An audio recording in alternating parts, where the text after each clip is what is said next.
இந்த பதிவு அப்பாவை நேசிப்பவர்களுக்கானது. கண்களில் கண்ணீர் இல்லாமல் வாசிக்கவும்.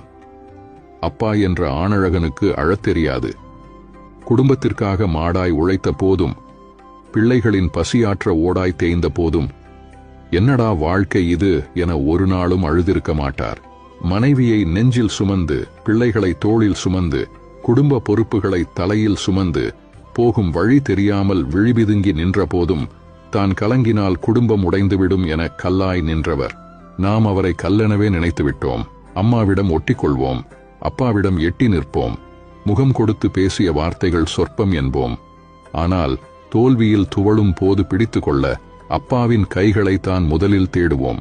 நம்மை அள்ளி அணைத்து முத்தமிட்டதில்லை என்றாலும் தள்ளி நின்று உணர்ச்சி வெள்ளத்தில் ததும்பும் ஜீவன் அது. நாம் தின்னும் சோறும் உடுத்தும் உடையும் படித்த படிப்பும் அப்பாவின் வேர்வையில்தான் என ஒரு நாளும் அவர் சொல்லிக் காட்டியதில்லை. நேரில் நம்மிடம் 4 வார்த்தை கூட பேசாதவர் ஊர் முழுக்க நம்மை பற்றிதான் பெருமையாக பேசி திரிவார்.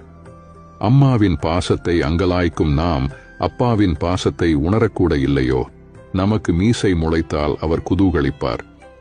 தோளுக்கு மேல் வளர்ந்து விட்டால் அவரே உயரமானதாக உணர்வார்.